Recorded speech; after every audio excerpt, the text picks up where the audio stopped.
আজকে হচ্ছে কুয়াকাটার খুবই সুন্দর একটা জায়গা নিয়ে কথা বলবো, যে জায়গায় সাধারণত পর্যটকরা যায় না। হ্যাঁ, তেমন কেউ যায় না, তবে জায়গাটা অনেক সুন্দর। জায়গাটা মিনি সুইজারল্যান্ড নামে পরিচিত।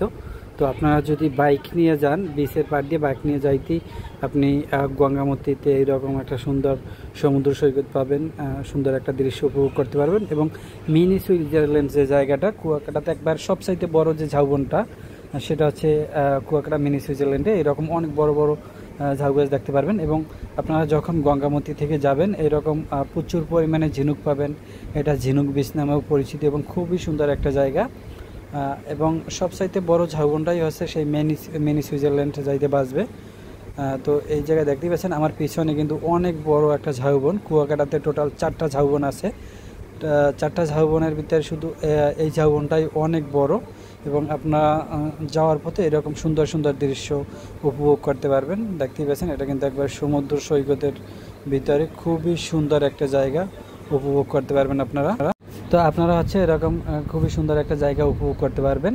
এবং এটা হচ্ছে কাউয়ারসা নামে পরিচিত। এই জায়গায় একটা ঝাউবন পাবেন। এই সমুদ্র সৈকতও অনেক সুন্দর। এখানে হচ্ছে আপনারা লাল কাঁকড়া পাবেন, অতিথি পাখি পাবেন এবং সুন্দর সুন্দর দৃশ্যগুলো উপভোগ করতে পারবেন।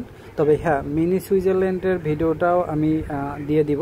আমার পুরো ভিডিওটা দেখবেন, পুরো ভিডিও না দেখলে বুঝতে পারবেন না। এবং এই জায়গায় আসতে হলে আপনাদের ভ্যান, মোটরসাইকেল, অটো নিয়ে আসতে হবে। তবে মোটরসাইকেল নিয়ে আসাটা খুবই মানে সুবিধাজনক। তো এই জায়গাটা অনেক সুন্দর। আমার ক্যামেরা ভালো না হওয়ার কারণে হয়তো আপনাদেরকে পুরো ক্লিয়ার ভিউ দেখাইতে পারতেছি না। এবং ঝাউ বাগানটাও অনেক বড়। তো এই জায়গায় যদি আপনাদের আসতে হয়, ভ্যান, মোটরসাইকেল নিয়ে আসতে হবে, ভ্যান, মোটরসাইকেল, অটো নিয়ে।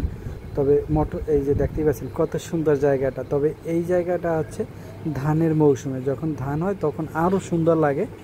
কারণ হচ্ছে এই দিকটায় ধান চাষ করে। এবং হচ্ছে এই যে দেখতে পাচ্ছেন এই দিকটায় গরু বা হচ্ছে যে পশু আছে তারা হচ্ছে ঘাস খায়। এবং আমাদের রুবেল ভাই নিয়ে আসছিল বাইকে কইরা।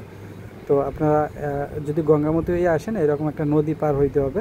তো মূল ভিডিওটা এই কিন্তু আমরা অলরেডি চলে আসছি। এই জায়গায় যদি আসেন আপনারা দেখতেই পাচ্ছেন কত সুন্দর একটা দৃশ্য। জেলেদের মাছ ধরা দেখতে পারবেন এবং খুবই সুন্দর একটা দৃশ্য উপভোগ করতে পারবেন। নদী এটা কিন্তু, এই যে নদীটা, এটা সমুদ্রের ভিতর থেকে আসছে। এই নদীটা আসছে সমুদ্রের ভিতর থেকে এবং অনেক বড় একটা ঝাউবন পাবেন। তো আমরা সামনের দিকে গেছি, কিন্তু আসলে আমার ভিডিও করার বা ভিডিও তৈরি করব এই ধরনের ইন্টেনশন ছিল না। তো যার কারণে হচ্ছে আমি ওইরকম ভালোভাবে ভিডিও করি না। তো এখন মনে হচ্ছে যে না, জায়গাটা নিয়ে একটা ভিডিও তৈরি করা দরকার, কারণ জায়গাটা অনেক সুন্দর, অনেক সুন্দর লাগছে জায়গাটা। তো আপনারা যারা ভ্রমণে আসবেন এই জায়গাটায় আসতে পারবেন। এই জায়গাটা আপনারা যদি কুয়াকাটা থেকে বলেন যে মিনি সুইজারল্যান্ডে যাব, তাহলে আপনাদেরকে এই জায়গাটা নিয়ে আসবে। জায়গাটা অনেক সুন্দর এবং যখন ধান চাষ করে তখন এই জায়গাটা আরও অনেক সুন্দর লাগে, খুবই সুন্দর লাগে। এই জায়গায় যদি আসেন, সরাসরি ছেলেদের মাছ ধরার দৃশ্য দেখতে পারবেন এবং যে এই অঞ্চলের যে মানুষের বসবাস, এই দৃশ্যগুলোও দেখতে পারবেন। তো জায়গাটা অনেক সুন্দর। সবাইকে এই জায়গায় আসার আমন্ত্রণ রইল। সবাই এই জায়গাটায় আসবেন, ভ্রমণ করবেন। ভিডিওটা ভালো লাগলে অবশ্যই শেয়ার করে দেবেন। আজকের মতো বিদায় নিচ্ছি।